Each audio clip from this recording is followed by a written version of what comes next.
are Metasource games. I'm Robert Trusardi. And I'm Joshua Aridhol Cantrell. We believe in scarcity-based gaming and the power of player ownership. We are a small team focused on becoming #1 in blockchain and metaverse gaming. So get ready and take a ride with us through the Metasource. Hey everybody, welcome back and welcome to Through the Metasource, episode number 8. We're in episode number 8. I don't have my sign on. Yeah, I gotta turn that on. Boom, there we go. Sign is on. Hello everyone, welcome. We're going to be talking about Digicon, which we're at this weekend, the digital convention for online gaming and NFTs and metaverses. And so we're going to be showing that off a little bit. And we're going to have an AMA, ask us anything about dungeons, the Explorers Guild coming up, land pack crafting, you know what my favorite food is, how Josh does this so wonderfully and sexy man beard thing. And just go ahead and ask us all the questions. We're here to have fun and talk castles and stuff. Yeah, and I'm working on getting us turned on the Digicon home screen right now. We are not there yet.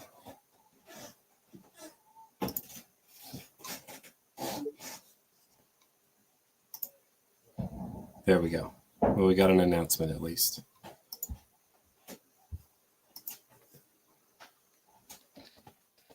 Whoa says hi, Josh and Rob. Good to see you. Whoa. Thank you for joining us during this AMA. I hope you have some juicy questions for us.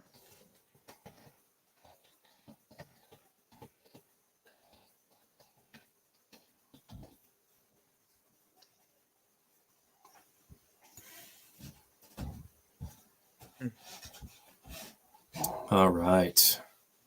Rob, good to see you. It's the Obistos King. Hey, he's in a tavern now. Don't you see him behind him? Yeah, Two Brooks Cavern. Rob Blaska says Digicon. What's up? Good to see you, Rob Blaska. Thank you for joining us.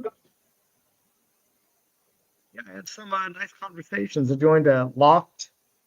Was inside of the booth area, so chatted with him over the the little Digicon booth, and another user too who's building a game called Alice in the Metaverse, I believe.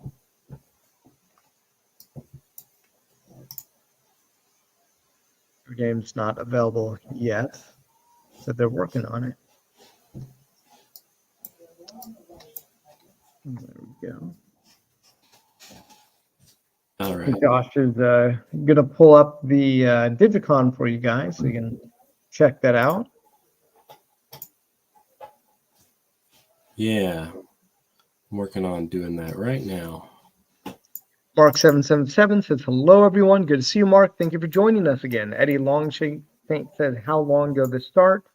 About just like 5 hours ago. Just joking. No, we started about 3 minutes ago. Von Condor says, do you feel Digicon is bringing any new players in? It's a good question to start off with. It's kind of too early to tell. But the other thing about this kind of thing is just about exposure too. Basically the way marketing works in general is repeated exposure eventually leads to adoption. So when people keep seeing you all over the place, eventually they're like, oh, you know what? I'll go try that. Just realized, look, I really didn't shave today, and you guys can, like, I kind of just, like, I don't know, just ate some dirt or something. One of those guys who I will never grow a beard like Josh there, or even what he has, I can never grow that. I just get, like, these patchy, spotty things all over the place. But, yeah, I'm sure you guys needed that visual. But, yeah. All right, so let me get some Digicon visuals going on here, guys. So we're going to share our screen here. Okay. Robert, you can bring that up whenever you are ready. Yeah, I see it. And everybody can see. There we go. So for our viewers who don't know what Digicon is, this is Digicon 9. This is the 9th convention It is hosted by Splinterlands. So shout out to Splinterlands and thank you for hosting this. And you can see here, you can do little emojis. You can customize your avatar, do all kinds of interesting things with it. Just close that out. And you can move with click to move, or you can run around with WASD like you're probably used to doing in other games. If you use WASD, you can also kind of get a little double jump going on, do some parkour through the event. But this is the login area. If you just jump right in, the links are in our Discord, so you're welcome to jump in and check it out. And apparently we're going to play some rock, paper, scissors. Let's see how this goes. Oh, see if he's watching, it's going to... ha! Yes, I win. All right. So anyway, this is the login area. You can jump in the link. There's no payment required. It's browser-based, really easy to jump in. We've got a list of sponsors here, kind of a pictures area, and a whole bunch of different rooms over here on the side. And the one that we're most interested in right now is ours. We have one of these rooms that we are sponsoring. So you can come in right here, and it'll load you into this instance. And there's a few other games featured in here, but this is our hall. So once it loads, take a minute here. There we go. And there is, if you come in here and you can't see me, there is a limit. Only 35 people can be displayed at once, unfortunately. So there are instances if a certain hall exceeds 35 players. And there is a way to jump between them. I'm not an expert on this, so you probably have to check with somebody else. But inside the hall, you can see some banners that we put up. They look pretty sharp. And we also have our booth over here with some slides. We got a whole bunch of visitors right now, which is fantastic. We also have a little video that you can watch. Some of our longtime players have probably already seen it. Yeah, we're really grateful that everybody is here. Really excited for you to come and hang out with us and goof off. Look through our slides. There's a bunch of original content in there. There's some brand new stuff, all kinds of new little preview images of heroes and some concept art. In the slides, they have kind of a max resolution. It looks like maybe like a 480p kind of a max resolution. So not as nice as the slides actually look, because the resolution cap. And I did some tests earlier. Doesn't seem to be a way to fix that. But we'll share them after the event also, so you can see them at their finest visual quality. But we are just very grateful. Oh, one more thing I want to show everybody to make sure that you do this. Okay, so back in the main hall. All right, back to the welcome room. I want to make sure everybody knows where this is, because we want to give you some swag. There's no reason for you to not get some swag here. So come over here and into this next little room. There's some like party rooms and presentation rooms, fun things for everybody to do. But the one that you're interested here is this Digicon swag area. So follow the different instructions here and fill out the interest board. Do what you need to do. You can kind of tab through that presentation for all the different possible swag. But everybody who attends and signs up and also joins our Discord, pretty simple requirements. Probably everybody in here is already in it, so you're good to go. And anybody else who comes in at any point during the event is welcome to join the Discord and sign up. And you will be able to, at very least, you'll win yourself a prologue pack with chances of some better stuff.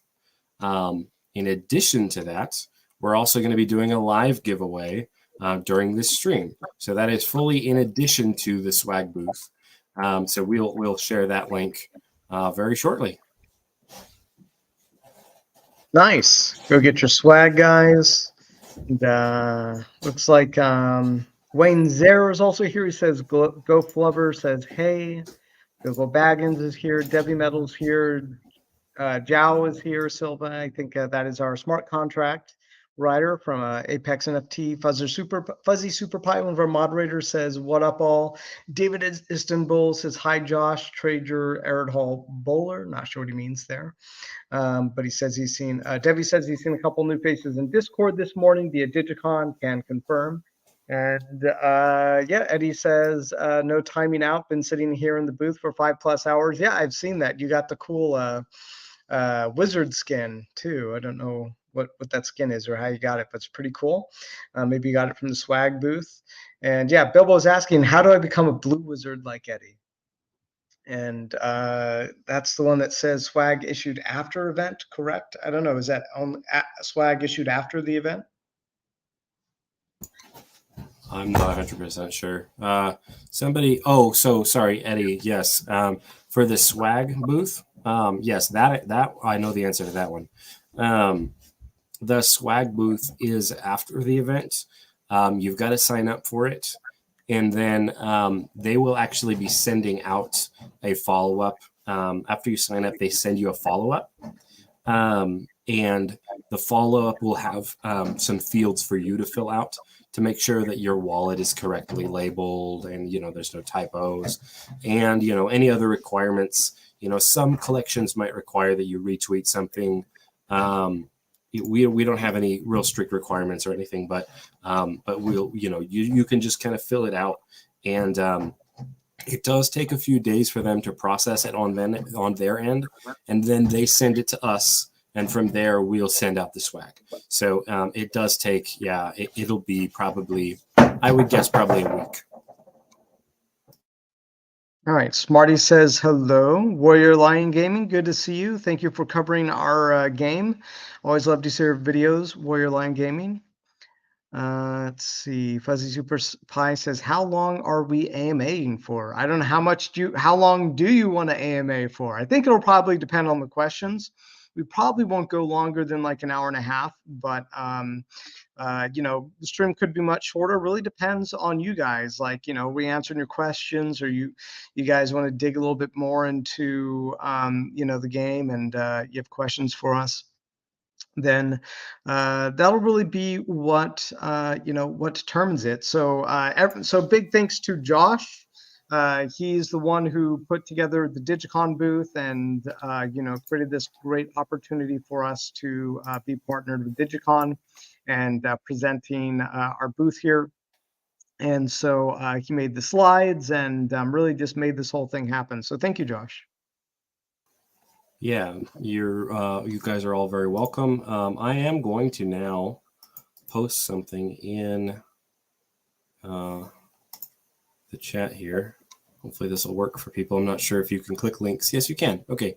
So this is something, the fun that everybody watching should definitely click on. Anybody who is in Digicon, please share this with the YouTube audience. So copy this link and post it in the comments of YouTube. We would appreciate that. Because it's probably easier for some people to be clicking on the links through YouTube than from Digicon. I'm not sure if they can put links inside the chat. Can they not? I don't know. I'll put it in. Yeah, if you guys can, repost that. Otherwise, I am also going to put it in Discord right now. So if you're in our Discord, I'm not going to at everyone, but I am going to put it into the announcements right now. And what this is a free drop for a raffle ticket that we are going to do at the end of the AMA. We are going to be raffling this off and giving out some prizes. And hopefully that'll be a fun little thing that we'll do. I think this time we're probably going to do Crittercraft, since we only have 250 of these raffle tickets. So at most, it's only going to be 250 people. So Crittercraft probably be nice and smooth for us. When we do some of our other raffles with thousands upon thousands of users, Crittercraft gets a little too messy. So we haven't been using it recently. We've been sticking with marbles. But in this case, it's fun to be doing something to support a wax project. So we'll probably use Crittercraft, but please feel free, jump in on that drop and get yourself a ticket. These are free free tickets for everybody. Let me just make sure that it is currently working. Probably would be a good idea. Just making sure. Yes. Okay. So as long as you join, as long as you open this raffle up via the link that I have provided, it is a whitelisted link, and you can jump in and get this. So everybody, make sure you grab yourself a ticket. Perfect. Looks like it's Yeah, working. Eddie says that he doesn't see the text in the game, and it looks like my chat is disabled as well. It was open earlier, but You have to be in the booth to see I'm in the it. booth. So we've been having a weird issue. So if you click this little attendees button, you can see people who are in chat. And so all of these people should, in theory, have seen the link. But all of these people down here, see 18 people down here, they should be in the chat also, but for some reason they're not. It's very unusual. It's a Digicon gamer jibe problem. I don't know why.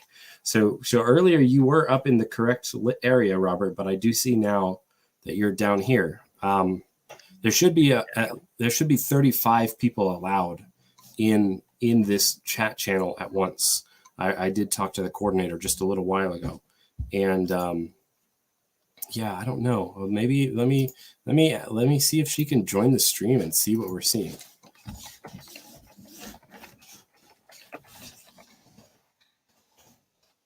But if you can't see the link in Digicon, I did also post it in the Discord, so you can check it out.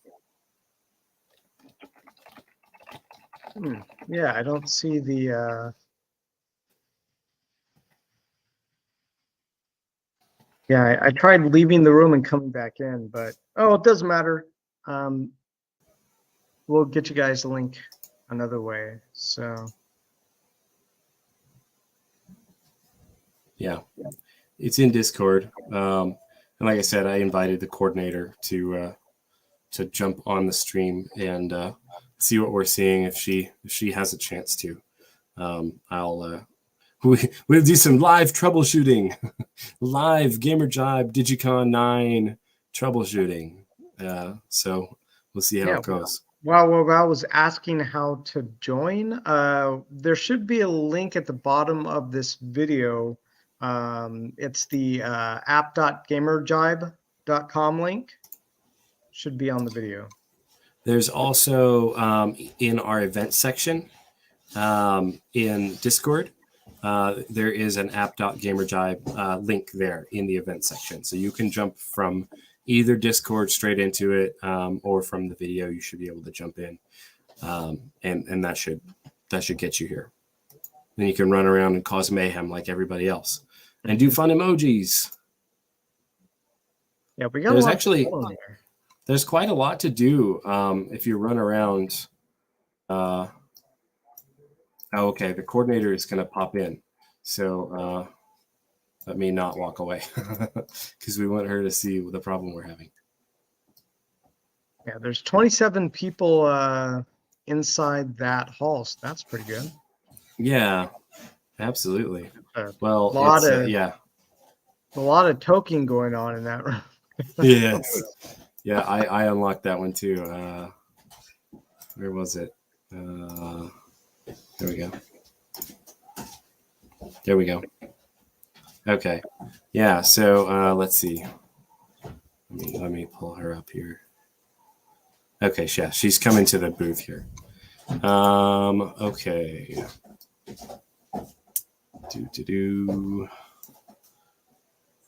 I don't see her here yet.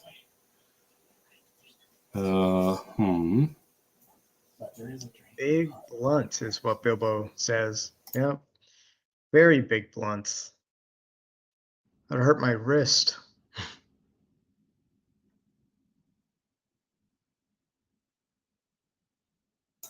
Okay, I see her here now. So,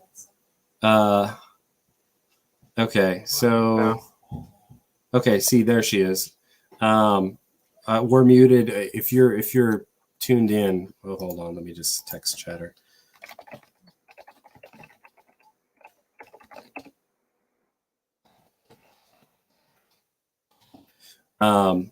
So hopefully she's able to. Can you hear me via stream? Just double checking. I don't want to talk. I don't want to talk at her, and then she can't hear me. That would be a little bit silly. But yeah. So we can. Everybody who's viewing the stream can see there are 13 people in chat, and then another 17 people down in the booth, and we're trying to figure out how to get those people into the chat. Like they're all in the booth. Why are we separated out into two different bubbles here? Is there something we're doing wrong or just something weird going on?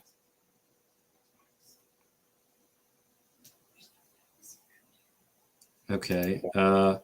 So she's saying teleport. I mean, we're well short of 35 is the thing. So let's go. So everybody, if you're, yeah, see, there's only one instance. There's not even a second instance. So I don't think it's an instance issue. So we're all in instance 0.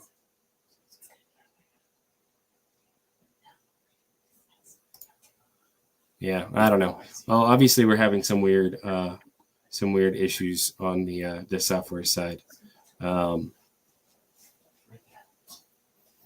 know, I mean, even so, if you look on the stream here, Robert down here is in Gamer Jibe, and we're streaming right now, and he's in the wrong channel, so he can't see or hear anybody either. Yeah, we're all inside the same. I mean, look at the physical booth. We're all crammed in. There's barely room for any more. Of course, we're going to push that limit as much as we possibly can. But yeah, as far as I can tell, see, they're in Castle's, but I'm obviously also in Castle's chat area as well.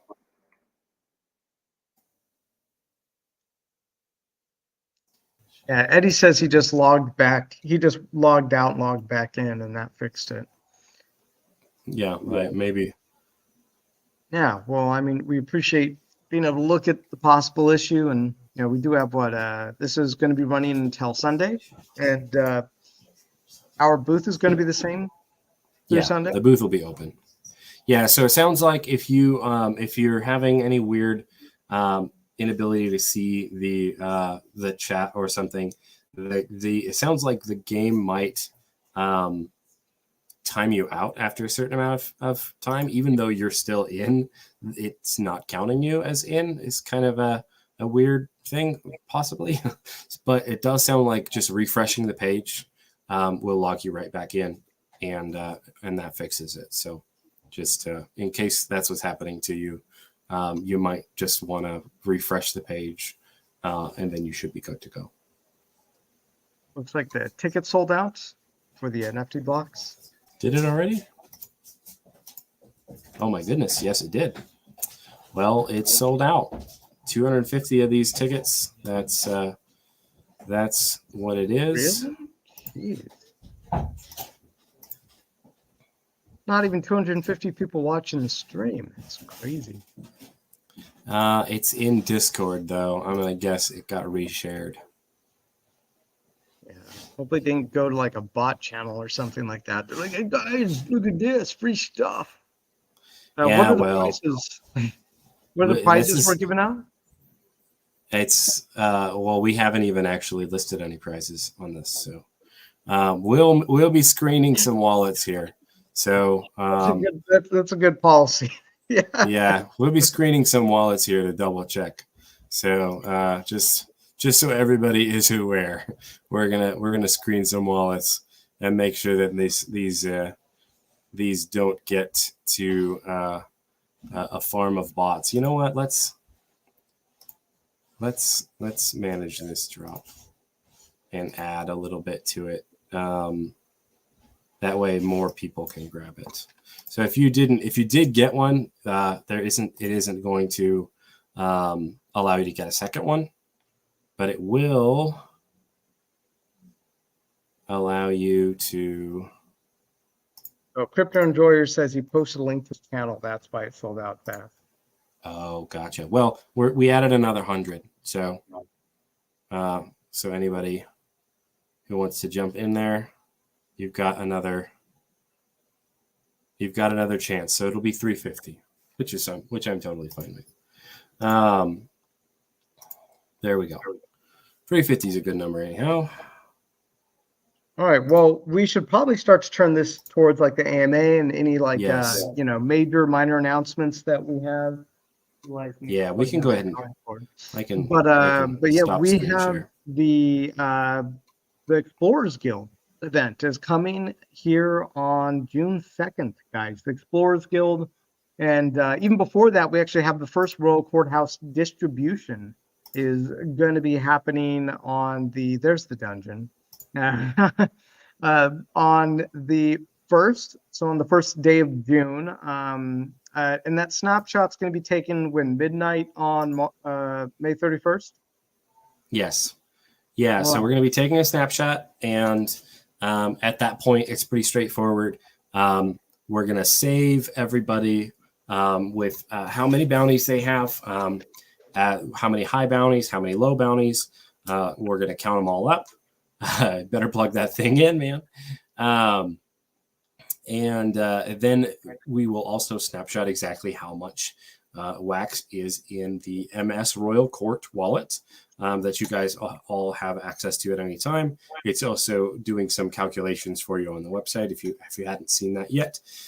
So any of our bounty holders at that point, we will then count them all up.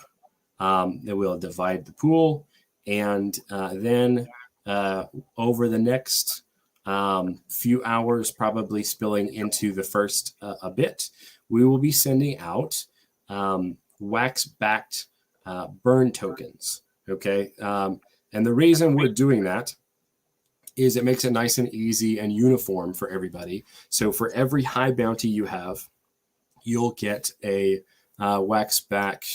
Let me show you an example of what it looks like. That'll be fun. I'll share my screen here in a second once I pull it up. There we go. Okay.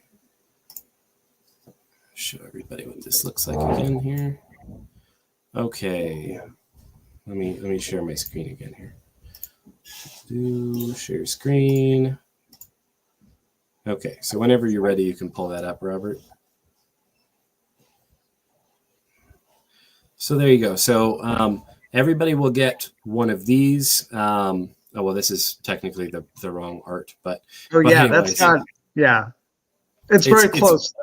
Very close to this, right? This is not the newest version, but anyways, you're going to get something very similar to this, and it will be backed with. If it's a low bounty share, it will be backed with exactly 1 share worth. If it's a high bounty share, it will be exactly double because that's a 2 share worth. And so you'll have all of these. They are going to be non-transferable. So the only purpose to them is, make it rain a little bit, throw them up in the air, and then burn them and get your wax. It is the easiest way for us to make sure there is a uniform distribution. Everybody gets the exact same amount of wax as we do it. Each share will be worth exactly a certain amount, obviously. And that'll be it. That'll be plain and simple. Should be really easy. You can mass burn via Atomic Hub. You might be able to do it on Nifty Blocks too. I'm not 100% sure. But I know you can mass burn. So if you are somebody that has 10 or 15 of these things, you can mass burn them, and you'll get all that wax at once. And that's how it's going to work. Should be pretty fun. Should be real easy. It may take us, like I said, a few hours to get them all distributed, but you should definitely have them as early as we could possibly get them to you. Definitely the first half of the day on June 1st, for sure. Definitely before the Baron drop is going to be a little later in the day, largely because I want to make sure I have enough time to make sure you guys get all of these first. And so you will have that in time for the Baron drop if that's something that you're thinking about, you're wanting to join the Baron drop. We will make sure you have all of these before then. That'll definitely be done by then. And then the following day on the 2nd, we're going to have the Explorers Guild, where you'll be able to craft the bounties for the Explorers Guild. And the way those work is that a week later, we're going to launch the land pack crafting. And when you craft the land pack, you will be able to, if you own one of these bounties, you will essentially earn the rune source tokens from people crafting those land packs. So it's a really great passive way to earning rune source, and rune source is the token that we use to basically get the best premium stuff on our dungeoning expansion that is coming out in a couple months. And so, as you guys have seen, I've been working on the artwork for the dungeons, and I don't know, you want to show some more from Caldor, or for some of the Caldor sets that have been worked on? We can give a sneak peek of that. And so, yeah, we actually really do have so much coming out in the next couple of weeks for us that we're kind of structuring how we're going to remind you guys what's coming and announcing things. We're actually going to, maybe this is still a little too early to talk about, but since you guys are all here and you must be really interested in castles, if you're watching the stream, is we're going to start doing the first of the hero fragments starting on the 7th. And you'll basically be able to use just Source and basically be able to buy the first of the hero fragment packs with just your Source. So, and we're actually going to do that just 2 days before the land pack crafting shows up. So we're pretty excited for that. More details are going to come about it later. What do those fragments look like? But we still have almost 2 weeks until you guys can start crafting those fragments. But to make a hero pack, you'll need the source fragment, the rune source fragment, and what is basically going to be a wax purchase fragment. I think it's $35 for the wax purchase fragment. So yeah, right now, kind of like the general estimated value in terms of all the tokens for a land pack, for a hero pack, that's going to include a hero, a random hero, and some equipment, is going to be, think we just under $100 US. So, having a hero is going to be a pretty premium element to the game. There's only going to be so many of those guys, and you can upgrade them. So if you get like 3 common Lunas, you'll be able to merge those common Lunas into an uncommon Luna. And I think, you can't get a legendary or mythic that way. But I think you can get, it's all the way to an epic. Yeah. I think you can get all the way to an epic with the merging. But then it stops at epic. I think it is. I need to go double check our white paper. It might be in there, but I think it might be. I think you're right with epic. It goes all the way up to epic. Got to kind of look back at our numbers and how we were thinking of doing the economy, which we're pretty excited for.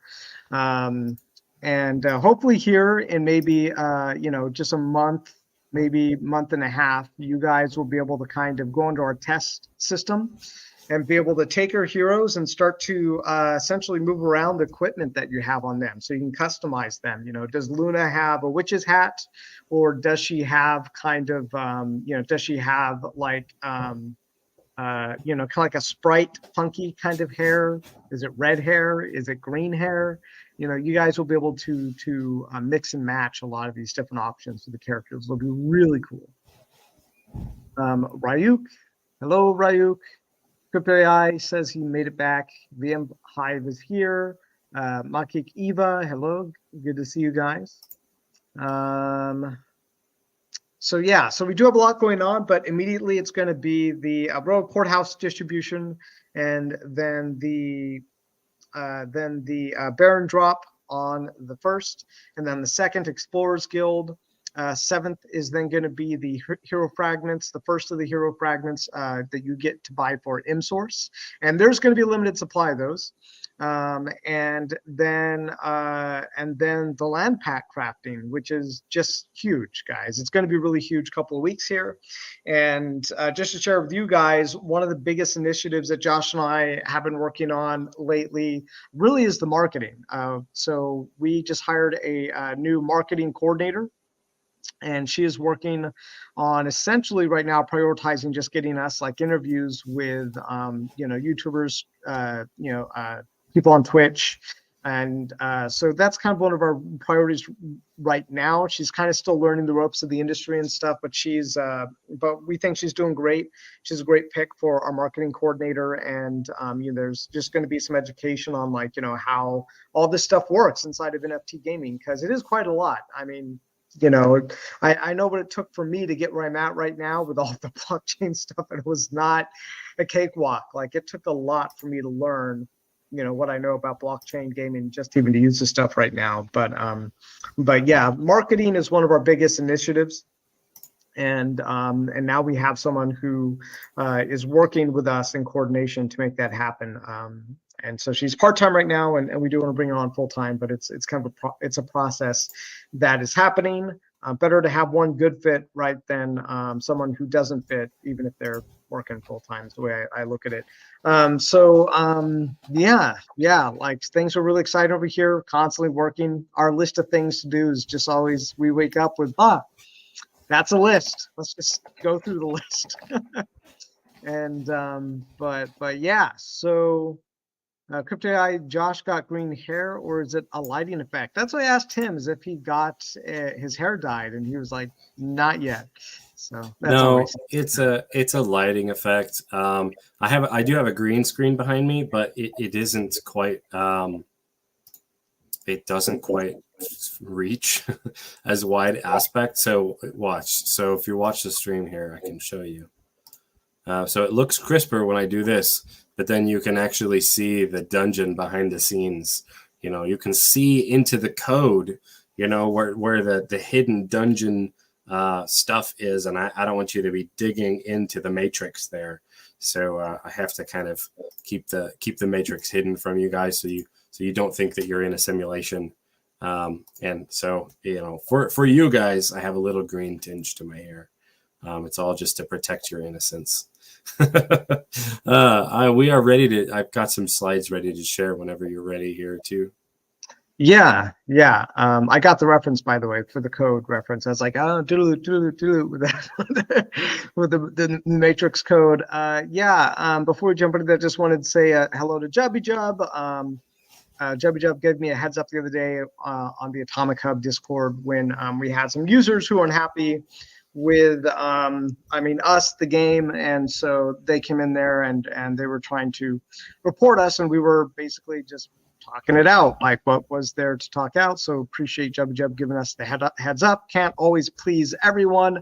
There's a lot of fear out there in the markets, and I think it's everyone's got to do their due diligence to protect themselves, right? Because it's a little chaotic out there in NFT gaming right now. So good to see you, Jubby Jub. David Istanbul says, is there still minor and major hero pack? Yeah, there is actually. You will be able to merge a certain amount of fragments for either a minor or a major hero pack. And definitely there's going to be less major hero packs than there will be the minor ones. Bilbo Baggins says, you can see the Abystos. Yes, they're obsessed with the Abystos there. But yeah, why don't you go ahead and share what you got up there. Go for it. Yeah. Whenever you're ready to, you got to put it on the screen. Oh, I see it now. Yeah, there you go. There we go. All right, so we can talk about it a little bit here. So obviously, all of these are going to be Caldor. He's the one that I'm kind of babysitting a little bit. This is one of his definitely lower quality sets. If you can't tell, he has a bucket helmet. It's literally an overturned, broken bucket. He's got a little rucksack on his back. Kind of a shield is looking okay, a little better than some of his other shields. And in this, he's featured with a spear instead of a sword or axe like some of our other sets that we've got going on, he's got the nice long spear. So it's a pretty nice little suit here. We also have to go to a much rarer suit. We have this one. This is one of his Mythic suits. And of course, these are all a work in progress. None of them are quite finished.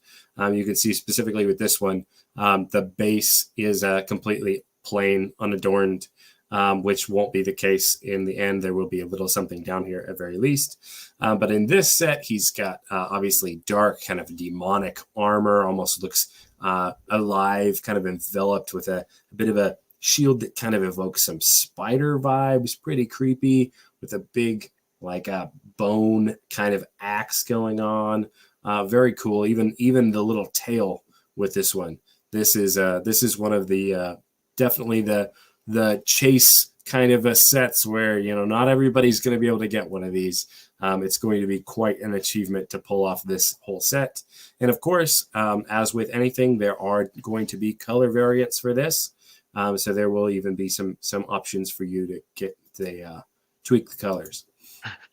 So going back to reality, from Mythic, we come back down to another suit here with a little bit of a makeshift axe. You can see the blade is tied on with some cloth.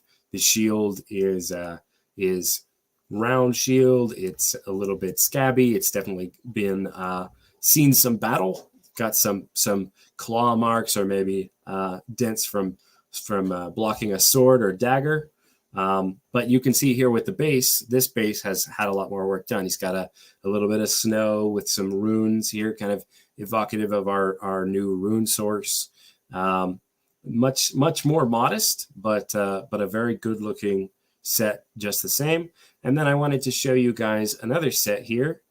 This is a little bit more of an uncommon set. I don't remember if this is an uncommon or a rare set, but it's definitely better than common.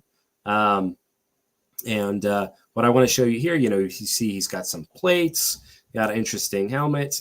This one is obviously a little farther back. It's still kind of the art is definitely unfinished. It doesn't have any shading or anything like that done yet. But the thing that I wanted to show with this one is the color variances. Okay, so each of these pieces individually, the chest, legs, boots, helmet, etc., they are all going to have their color choices individually. So you don't, if you have this whole set, but you think, hey, you know what, I really like the blue look, but I really think the green helmet makes it pop, then you're going to be able to do that. You're going to be able to have that. And if you say, hey, you know what, I like the blue, but the green helmet, and I really like the red axe. I feel like the red on that axe really gives it some awesome definition. You're going to be able to mix and match and go with that and really self-express your hero to look the way that you want to look. And I think that's something that we're offering with this that really sets us apart from a lot of similar games. We're really going to let you have a lot of freedom to really deck out your characters. You're going to have a lot of different pieces of gear that you're going to be able to chase after. And it should be just a heck of a lot of fun. And I can't wait to see the combinations that you guys come up with. Because, all of these things are mix and match. There's 11 pieces to this armor and weapon set up here. And that includes the 11th piece is the base itself. So there's just going to be a ton of bases. There's going to be a ton of different pieces that you can mix and match and make really, really unique sets. At some point, I'm going to have to do the math for the actual possibilities for each character. Haven't yet done it, but I know that it's going to be a pretty ridiculous possibility amount. I mean, we're talking number of combinations. Well, just think of it this way. We're probably going to have something like 1,000 pieces of gear, each one of them with 3 color variations that you can mix and match. The math there is insane. Hundreds of thousands of possibilities. per character. And we've got 3 different characters with all the same amount of possibilities. So it's going to be really, really cool. It's going to be so awesome to see what you guys come up with, mixing some pieces that we never thought to mix. And it's going to be really, really awesome. We're super excited about it. Can you go back to the guy with the bucket on his head, or the version with the bucket on his head? Because Ryu Halo Infinity made this great comment, just made me laugh out loud. I thought I'd share it. It's like, he bought a shield with his 9-to-5 job, but had no money for the rest of the armor. So it's hilarious. It's you're playing your MMO or whatever, and you you splurged for the epic shield, but you're wearing greens and blues on all your other slots. I know, I've done that. Yeah. Yeah, been there. Eddie was asking, do weapon types matter? Actually, we use we use the basically the weapon types do not matter, but what does matter is your character class. So they're going to be essentially monsters that you can fight, and you can craft them and you can fight them, but only heroes of basically only certain heroes can attack certain monsters. So the way we see this working out is basically you'll have a lot of monsters on the market that are basically like piñatas. When you kill them, you open them up, and inside are a bunch of prizes like rune source. I'm sorry, not rune source, but treasure NFTs you can convert to treasure source. So there'll be like rubies and gems, and there'll also be equipment. You can also find heroes inside of these monsters. So it'd be like, oh, look, there's a rare Luna just hiding inside of a mythic monster. And so that's really what is gonna, how we factor in the types, which is we go by the types of the character classes. So they're going to be monsters that only Kaldor the knight can defeat. Then there's going to be monsters only Luna the spellbinder can defeat.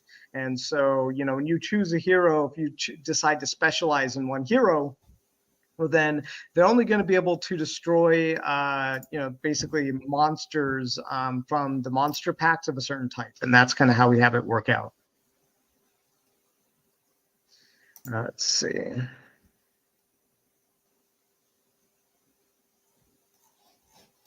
So Eddie was like, let color changing be a small MS use case. And the reason I don't like that is I just don't like it. Like, I'm thinking, me, if I'm a user, do I want to have to spend some resource in order to change my color type?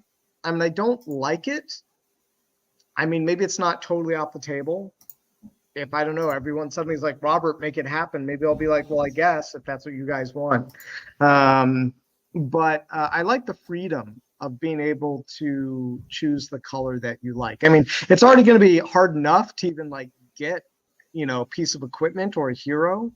That we kind of factor that into your cost of being, if you had to spend so much money to get your hero, well, then you should be able to color your hero however you want to. That's kind of my take on it. To get more color variations behind an extra added cost of something like M-Source, I just don't like it. I think, if we want to give you guys use cases for M-Source, we've got plenty of that coming. There's again, we've talked a little bit about showrooms and basically like these loot boxes that you can open up down the line. We want that to be part of the Metasource ecosystem.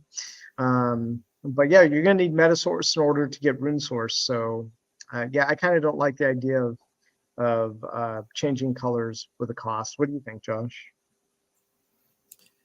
I can see the point, but yeah, we don't want to feel like, I think what Robert is trying to say is we don't want to feel like we're nickel and diming people for little things where you just want to have the freedom to cycle through your colors and make some little changes, and we don't want to push it. We don't want to make it a tedious process for people. We want you to have your freedom and enjoy it. And there's enough, there's already going to be enough, there's going to be enough that if you really want to work hard and collect like as many sets as possible, that's already going to be a difficult challenge for you to accomplish.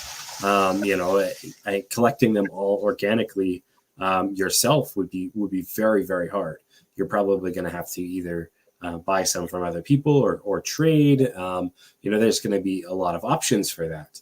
But still, the sheer amount of pieces that exist make it pretty unlikely that a single person can just farm them all entirely by themselves.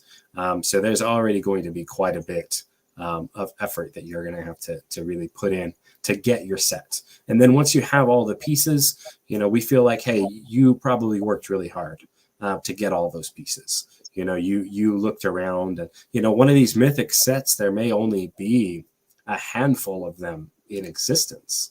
It may be quite a challenge to track down the person that has, mint number 1 of this helmet. You want mint number 1 of this helmet because you're trying to put together that set. And man, it may take weeks. Who knows? I can't necessarily predict that. But once you achieve that, we want you to have a lot of freedom. We want you to really enjoy it. That'd be quite a feat for someone to get together and get like mint number 1 of an entire mythic set. Yeah, I mean, there are collectors and there are people who try and go for those kind of achievements. I wouldn't be shocked if somebody wanted to kind of go down that route, but it would be a very serious challenge to pull off. Yeah, that's interesting. We'll have to talk about Victor if that's even possible, because we think that the way this is going to work is that you actually are going to have to submit automatically. It'll happen, but when you save your hero and you basically customize them, most likely you're going to have to save that hero inside of its configuration, and then it's probably going to go onto like a table into the smart contract. And then maybe even some mix of back-end stuff. And so I actually don't know if it's possible, if you have like mint number 1 of the mythic armor set, if it's possible to give it back to you. I think it's probably possible, but it should be. Yeah, it's something we'll have to discuss, because it'll have to stay inside of the smart contract actually, and then probably send it back to you when you take it back out. But it's interesting, just something I want to put out there. I didn't want to promise something that, might not. There's a possibility. I think we might not do it that way, but I mean, if I were you guys, I would want to be able to get my mint number 1 back. So it's just something we just have to make sure is technically feasible with the with what we're doing. Yeah, cool. There was another thought that I had. What was it? I was thinking maybe we could talk about it for the first time in the open. It was an idea that I had, which was, what was it? It had something to do with the armors. I don't remember what it was now. Warrior Lion had a question about the armors. Maybe that's what you were thinking there. So the armor does not have durability in the system. As we kind of said already, the challenge of achieving all the different pieces and things like that. We don't want to have to put too much other constraints. There will be, so armor will increase your max stamina for your character, and your stamina will have to be recharged. Whether you do it daily or you wait for it to go all the way down and then you recharge it. However you choose to do it, there will be different options for you. But so that's kind of it's a similar mechanic, I guess you might think of stamina as somewhat similar to durability, but your armor won't break. You won't have a chance of like permanently destroying it or anything like that. There's no plans for that right now. Yeah, that cost of like basically any kind of like entropy is already built in with just the stamina alone. So you'll need to pay that treasure source or rune source if your character is high enough level, or rather high enough rarity, because that's what rune source is kind of the rare element. And so we've kind of already factored that in. So, Ryu Halo Infinity says, this is Julian. I didn't know that. Who's one of our moderators. Thank you for joining us, Julian. Good to see you.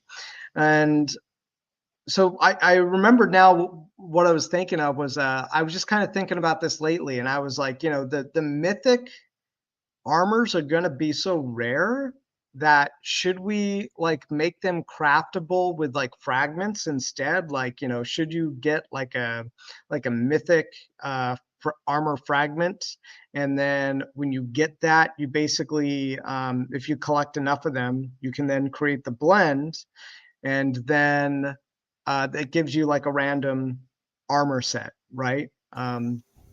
Mythic armor set. Yeah, it's an interesting idea. We can definitely consider it. We'll kind of maybe we'll poll the community a little bit too. Kind of what that invokes to me is like tier set pieces. You know, if you've played different MMOs, I think World of Warcraft is one of the ones definitely that used this. You would get a kind of the pinnacle piece of your gear is your tier sets, and you know, they used to release one per new raid that would come out, and it would have some special bonuses, and you would get a token that you would then take and trade in for the tier piece you want, and so it's kind of a similar idea where it gives you a little player agency in there, where you can kind of you can put it together, and you know, it makes it so that you don't accidentally get two of the mythic helmets and then you cry because you're like, I have two of these exact same helmets and they're both so rare. The other hand, though, the other side of the coin, so in WoW and games like that, you know, they don't believe in player ownership like we do. So the really painful thing when you get that helmet is there's nothing you can do about it. You can vendor it for a modest amount of gold and, you know, cry because it's worth so much more than that. But you couldn't sell it. You couldn't like put it on the auction house and sell it because it was an extra piece that you already had. Whereas in our game, you will be able to. So maybe you ended up with two of the helmets, but somebody else ended up with two of the shields, and then you guys can swap. Or, you know, or you can just sell that extra helmet. You know, it'll be something that's up to you guys. We'll kind of we'll think about it, whether or not we want to do it in a fragment system, because if we did the fragments, then they wouldn't have to be so rare, but you would have to collect a certain amount of them in order to then turn it in. It is an interesting way of doing it because it does give us a little better control over the mint numbers and how many there can be. It is kind of a thought. I think it might be a good thought, but we'll leave that up to the community a little bit. Maybe, I don't know. We'll obviously we do make the end result choices for any kind of system because we want to make sure that it's the right system for the game. But maybe, you know, we'll at least hear some feedback on that. I think it's a cool idea. All right, cool. So Crypto Eye is asking, will there be some glowing aura on the mythic armor? The answer is yes, kind of, which is we don't currently have any like animations planned for the armor and stuff. So the glowing aura would probably be background effects, probably. Yeah, background, you're just like actually glowing on the actual armor itself, like putting in, you know, like his eyes are glowing in this particular set, right? But it wouldn't be an animated glowing. I mean, maybe in the future we add something like that. But I imagine there's going to be so much work for us to do with just getting, you know, this whole system out in the first place that putting in like an animation compatible system and you know, there'd only be so many sets that even have them, and how does it play out? So already I'm starting to get a headache just trying to think about how to make it work. So, and what the mechanics would be of that, like, you know, what armors get glow and how. But definitely the more mythic armors look cooler. And maybe this is something too for me to bring up, because something I was thinking about was someone had once asked me, hey, you know, will there be like a bonus to getting all of one of like, say, a certain set? And I was thinking that doesn't make sense for most of the armor, but I was starting to think about, like, you know, the mythic and the legendary sets. They're so rare that maybe it does make sense for someone to try to collect a whole set. But I think the way that would work mechanically, theoretically, is that if you only held certain parts of a set, well, then we would probably basically redact a certain amount of stamina units for each part of the set. And then if you collect the whole set, then we would add on whatever that bonus would be, from basically whatever was redacted. So if it was like, let's say collectively, if we redacted like 30 points of stamina from all of those pieces, well, then we would give you the bonus of plus 30 if you had all of those set pieces. So, I think for some of the rare sets, like let's say maybe Legendary and Mythic, maybe it makes sense. I'm not so sure about the other ones because the other ones are going to be more common, which kind of gives you more incentive to kind of mix and match how you want. It's like, hey, so you got a rare set of boots, but you're going to put it with like, an epic piece of, pants. I mean, that's kind of okay, right? And same thing with the common. It gets more into, you get into the commons and the uncommons. Maybe you don't want to have to strict yourself down to one set because you still want to mix and match things because there's more available down there. There's going to be more basically armor variations at that level. But if you get to like the Legendary and the Mythic, actually, I think the essentially we have less sets, so there's less kind of like friendly customizability. Luna in particular, like her Mythic sets don't necessarily mix and match very well because they're very unique looking. So I'm kind of thinking maybe it actually does make sense on the higher end for the Mythic and the like Legendary end, since those sets are, since there are so few of those sets and they're very specialized. Like they definitely probably look much better with their pieces rather than kind of mixed and matched with other things. You know what I mean? Am I making that clear? So maybe we do something like if you have all of the Mythic or Legendary set, you do get a bonus. But probably maybe just for the Legendary and the Mythics.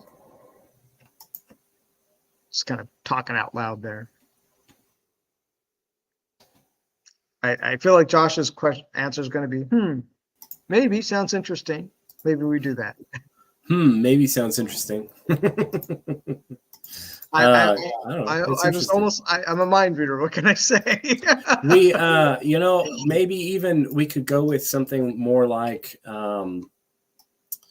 another possibility that we could do is maybe instead of like completing a specific Mythic set, it could be, if you have all Mythic pieces equipped, would be an alternative.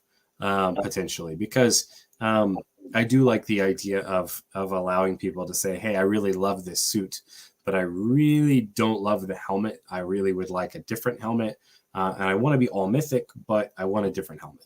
And so, I don't necessarily want to penalize them then at that point because it's all Mythic. They should have the benefits of a fully Mythic suit if they have all Mythic pieces. So we'll be thinking about it still. It's definitely, and that's fair something. Because later we do want to add more Mythic and like Legendary sets as we have more expansions. What you're probably going to see is more new armor sets for those particular characters, and the incentive there is that if we create a new kind of armor piece that you like, that you can just equip that instead and go get that thing. All right, that's a good point.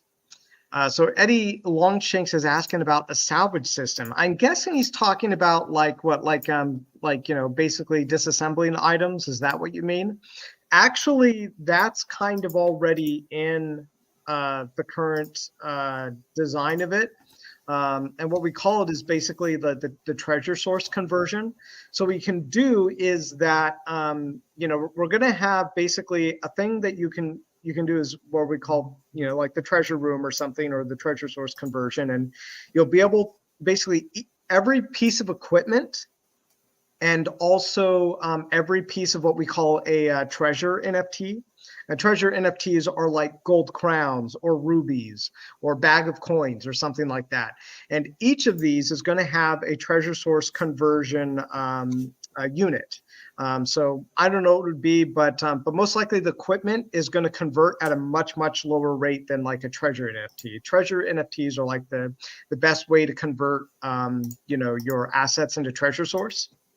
And so basically what will happen is you'll be able to just, I haven't really finished the mock-up for this yet, what this looks like visually, but basically you'll be able to go and checkpoint a bunch of items that you want to convert into treasure source, and then it'll give you like what that conversion is going to be in terms of treasure source, something kind of like that.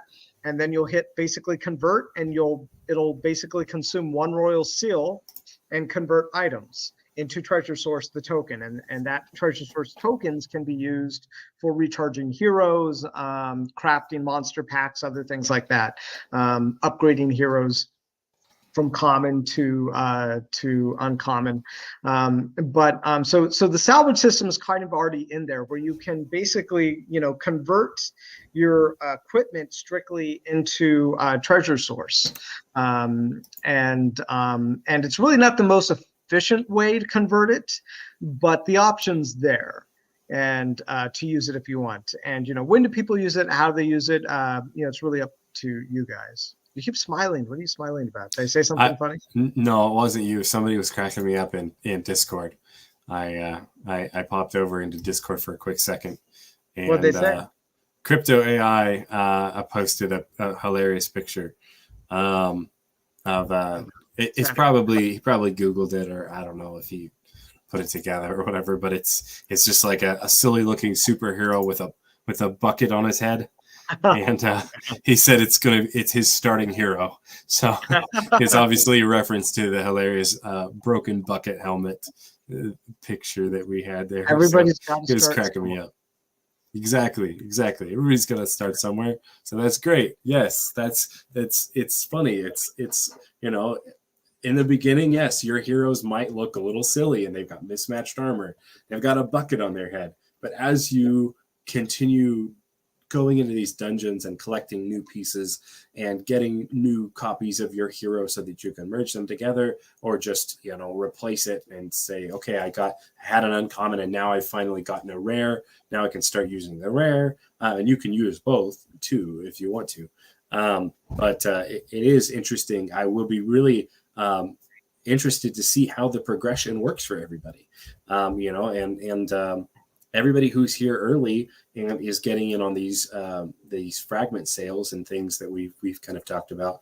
You're going to have some opportunities to kind of get some of this stuff before everybody else. So hopefully, if you're starting early, you don't necessarily have to start with the bucket on your head.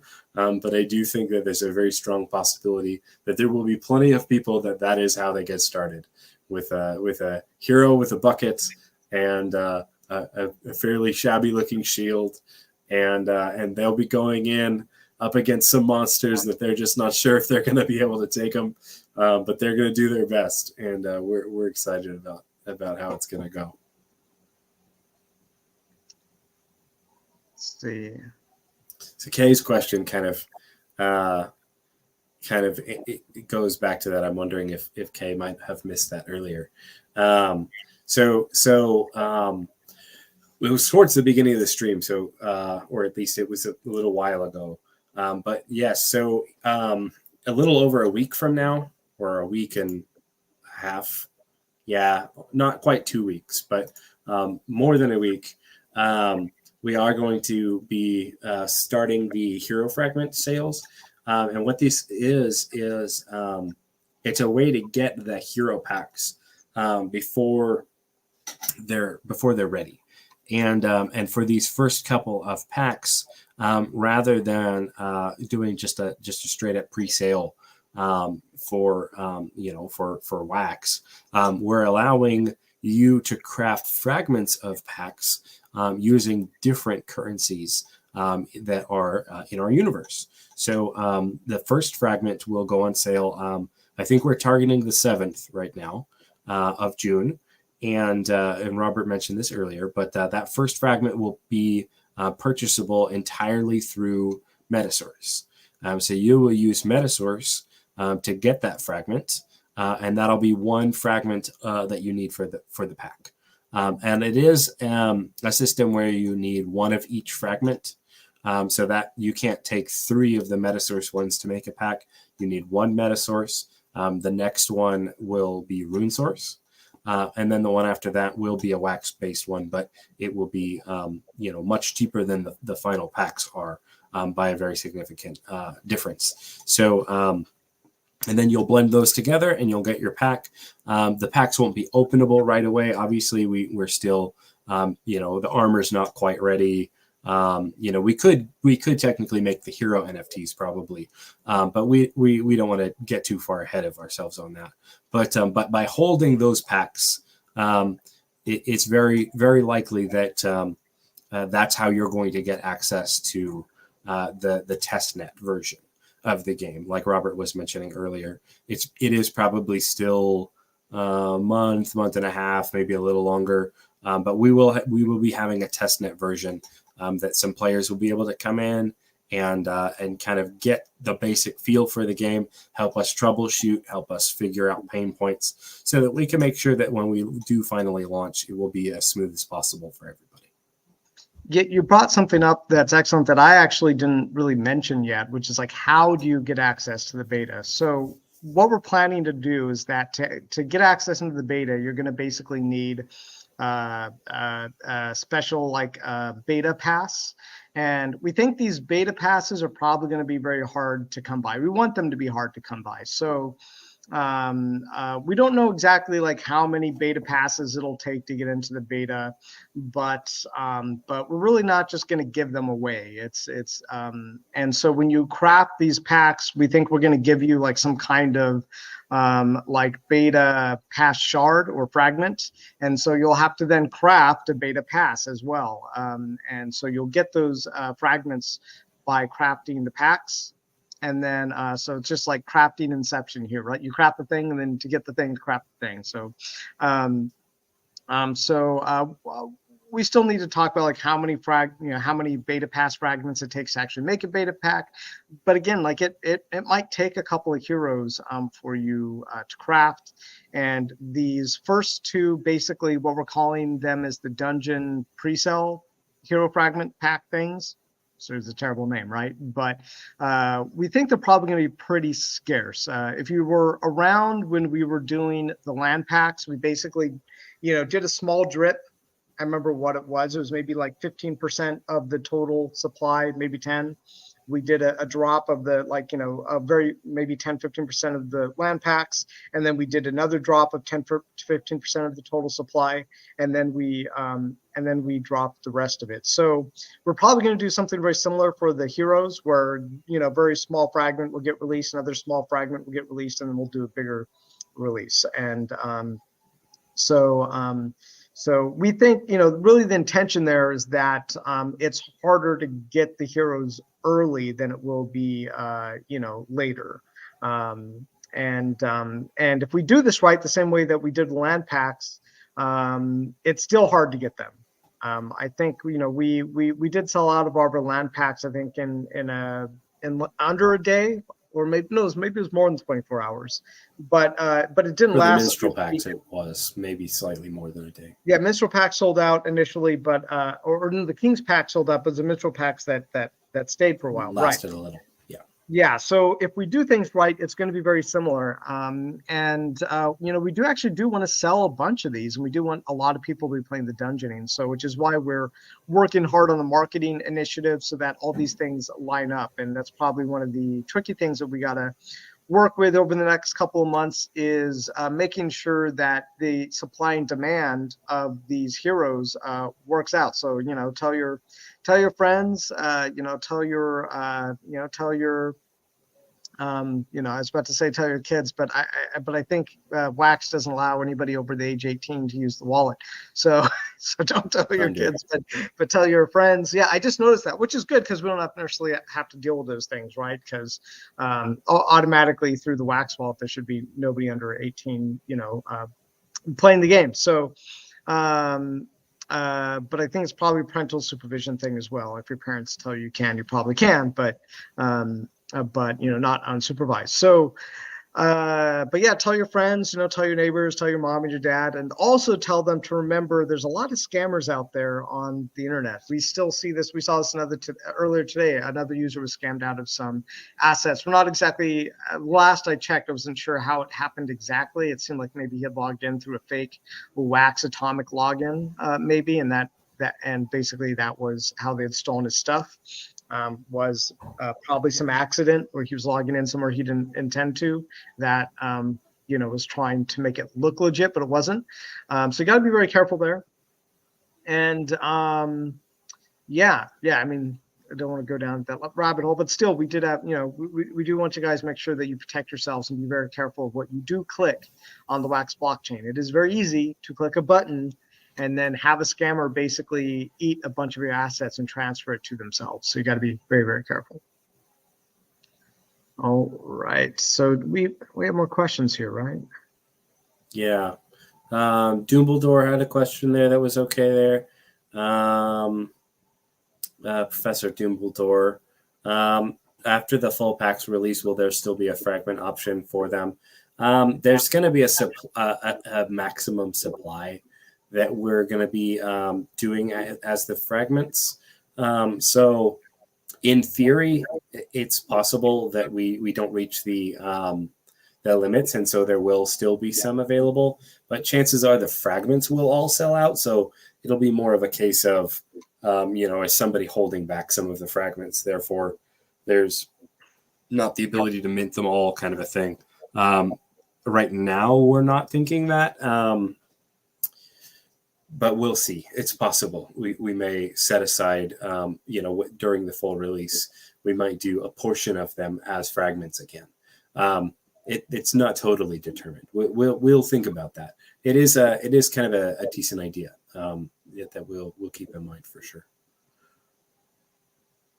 Yeah, so Wayne is asking, when will we know the value of the in-source and R-source needed for the heroes?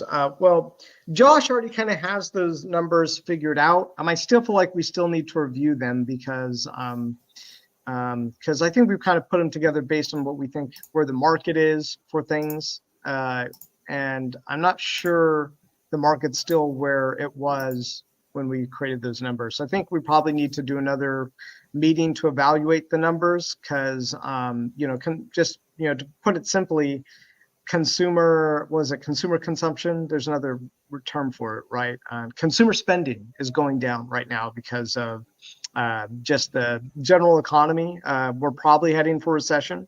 The good thing is that we're in a video game business, and it just turns out that when people, when people start to cut spending of things, they generally still spend on entertainment, whether it's movies or video games and things like that.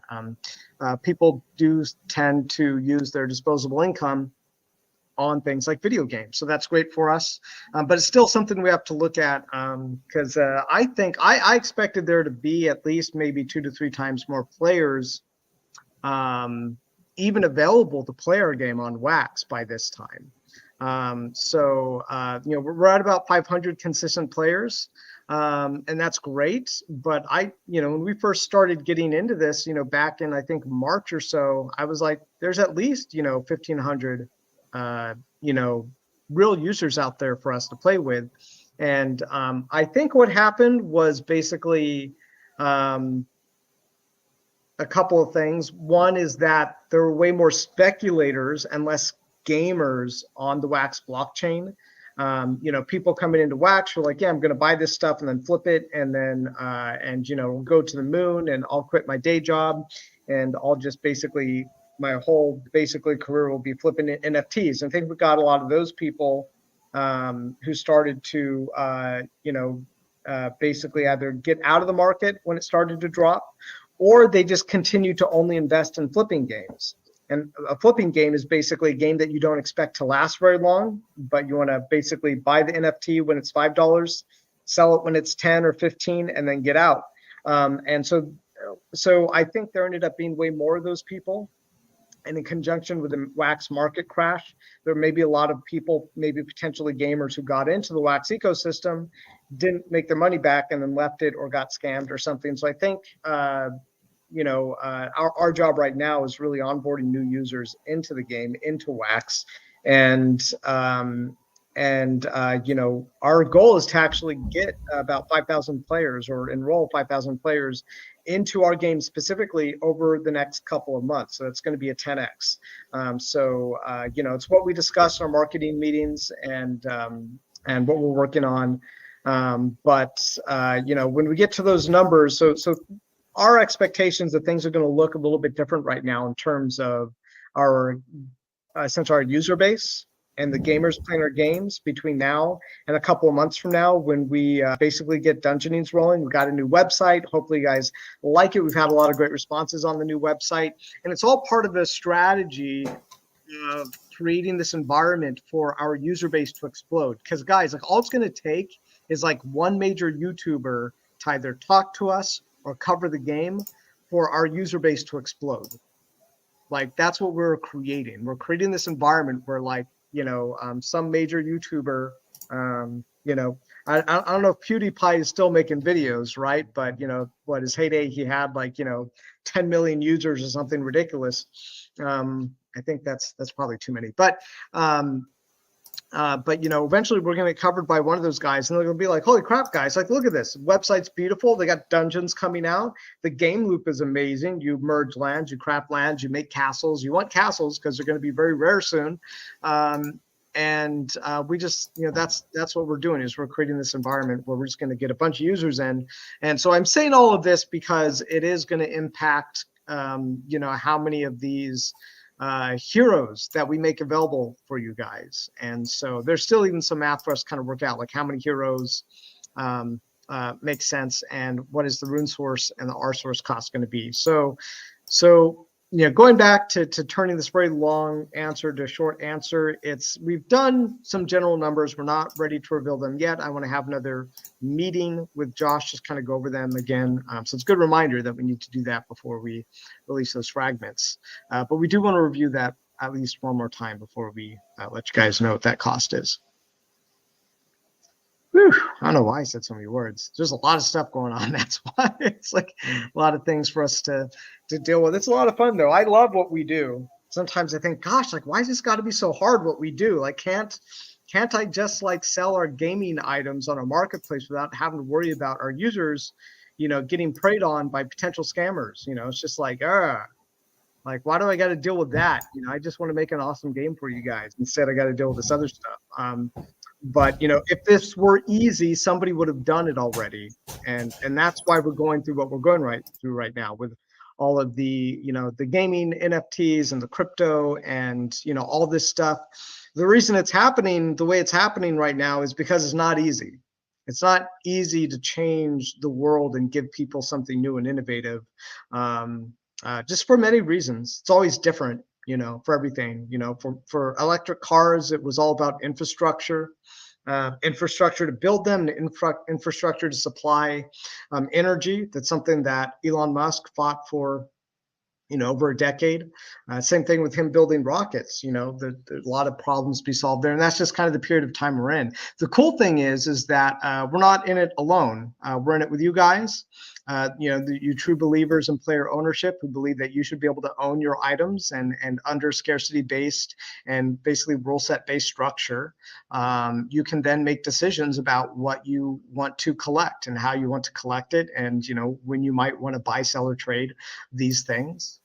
You're laughing again, but you're not laughing at me. No, you're good. It's crypto AI. He keeps cracking me up. This last comment, I like it.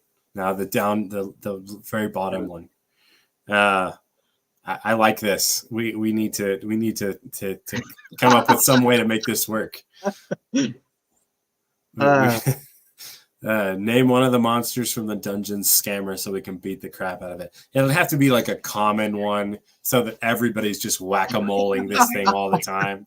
One of the common, maybe it's even the free daily battle for commons is the scammer, just punching bag kind of a monster that you just beating the tar out of all the time. I kind of like that. Yeah, I'm into that. That's pretty great. We'll have to let Mark know that he's got to make a common scammer monster. I don't know. Would it be like a zombie, like some kind of like zombie? I don't know what to call it. I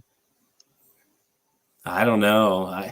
I feel like like a zombie dude in his mom's basement kind of a thing, you know. Zombie No, merchant, like a zombie merchant. Maybe that's what I'm thinking. Like maybe he's got like kind of trinkets he's trying to sell.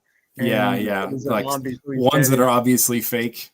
You know, he's trying to hawk I'm the undead. Buy my stolen goods. yes, cheat hacked collections. Maybe he could have some little like trinkets that kind of look like, you know, he's got the Baron's hat, but it's obviously like warped and it's a knockoff.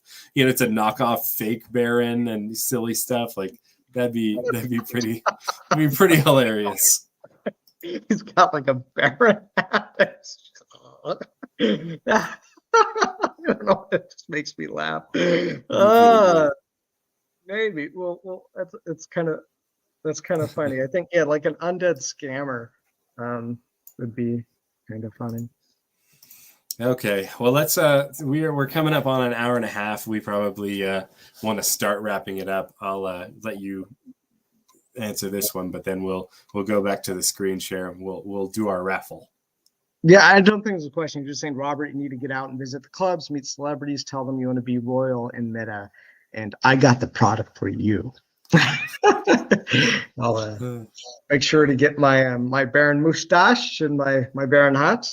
Oh yeah, we got to get some hats. Before we go to live conventions, we're gonna have to get us some tricorn hats.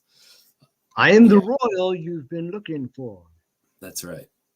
Make the scammer look like Dygycon. Oh, ouch. Dygycon? Who?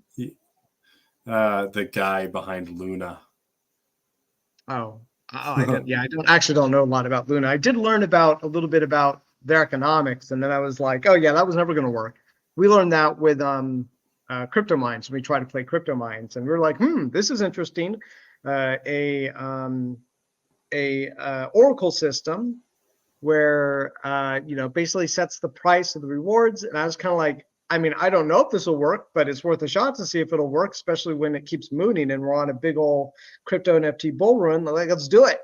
And then we saw that no, it doesn't work. And there's basically Luna, a slightly longer lasting system, I should say, but in the end, it was always destined to tip over. Just it's almost like mathematically. It's like eventually it was just going to go. Dumbledore makes a good point with the scam with the slime. We do already have a slime monster, and he's got some little pieces of gear inside of his belly that you can see. Maybe we can kind of retheme it a little bit. I don't know. We'll see. It's a funny idea. Yeah. Voodoo dolls. Yeah, maybe put voodoo dolls on the scammer. Well, let's go ahead and do the raffle. And then will conclude this screen. Oh, you already got it up? All right. Yep, I got it. So in Discord, you can also see this list. This is a list of all of the wallets who picked up our raffle ticket. And they look okay to me. So that's everybody. You can kind of go through and check it out for yourself. So I have all of these. They're all ready. And now we'll scroll down and we'll copy them. And we will punch them into Crittercraft. 350 users, starting with .rucy, going all the way down to ULUFU, and we got a whole bunch of custom names in there. See, that's the part that worries me. That big brick of custom names there. See, 12 characters. Just saying, all of those accounts will be checked if any of those accounts win. We will be checking them, and if they are all bots, then we will not be giving you anything. Sorry. If they're legit accounts, that's fine, because you can make your account like that, but we are going to screen so that we have fair chance for people, not for bots. All right, so here we go. Everybody ready for some Grubfish Royale? Good luck. I hope that you win. Yes, you specifically. I'm talking to you. Here we go. The Madhouse. Woo, it's a lot of grubfish. That's a lot of grubfish. Boom. 40 was it? Oh, dang. We're already almost 100 dead. All on that right side of the screen there, too. Man, that's the death area. Hang out on the left. Hang out on the left. Oh, see? Had to come a little left. We're already down, 160? Almost halfway. There we go. Now we've crossed the halfway mark. 171 grubfish left. Whoa, that was a lot. That was savage. There's a lot of green blood out there now. Oh man, that whole right side of the screen is just. Oh, there we go. As soon as I brought it up again, I had to paint the left.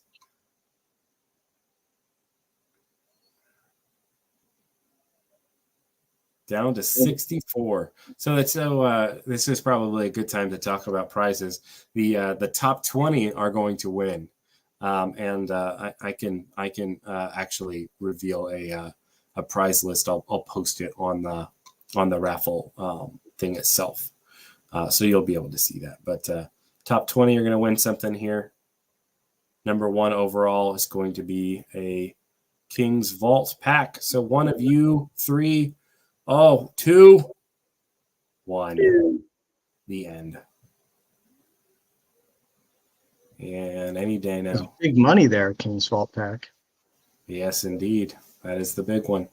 That's the big ticket. So they did at some point update this. So it does let you copy all 350 now. So that's interesting. So I will paste those in. There it is. Okay, so these are our winners, and they are now numbered. However, you're going to have to wait a little while for me to figure out exactly who is getting the prizes. There will be a final review of the top 20 wallets. Yeah, some of these look kind of suspicious to me. Like, yeah, I mean, if you're a real person, we'll check that wallet. But the Nelson, Mitchell, Holmes, Jefferson, Simmons, like those Ramirez, super shady names to me. Super shady. Like you don't usually see that, in real. Usually it's more like the left side where it's just a bunch of random, generated stuff. But like here, this looks like a lot of botting on maybe not a ton, but I'm talking like maybe 10% or 20%. That's kind of what I'm thinking too. A bunch of duplicated accounts that are run by one person. Sorry, botters. We are going to be. We'll go through this separately. We don't need to do it on stream because I don't want to be showing people's wallets or accounts or things like that. So there we go. And so we will do that separately. And I'll edit this list so you'll get to see it yourself. And I'll keep it in this order. So if I have to remove somebody, it will be, we'll just move everybody else up. Simple as that. And that's how it's going to work. I should have that. The final results we'll post in Discord. And I'll start sending out the goodies right away. Yeah. All right. Thank you guys for watching. And we are aware that probably a bunch of those people in the top 20 there were actually bots. So Josh is going to look into that and make sure that those botters don't get rewards. But this has been a lot of fun. It's great to talk with you, Josh, and with our community. And super excited for the next couple of weeks. It's going to be crazy time. Stay tuned to the announcements channel because there's going to be something exciting almost every single day. All right, guys. And so thank you so much, and we'll catch you guys in the next video. Remember to like and subscribe. Any last words, Josh? No, you guys are awesome. Enjoy Digicon. I'm going to be traveling a little bit the next couple of days, so I may be in and out. But thank you guys so much for joining us in the stream. Enjoy Digicon. Enjoy our booth. Give us feedback about different things so that we can, when we come back to Digicon next time, we can do it again. We can do it even bigger, even better. And Thank you guys for being an awesome community. You guys are the best. You guys are why we do this. You guys are what makes us great, and continue to push us to always be doing the best that we can. Thank you guys. Have a good day, everybody.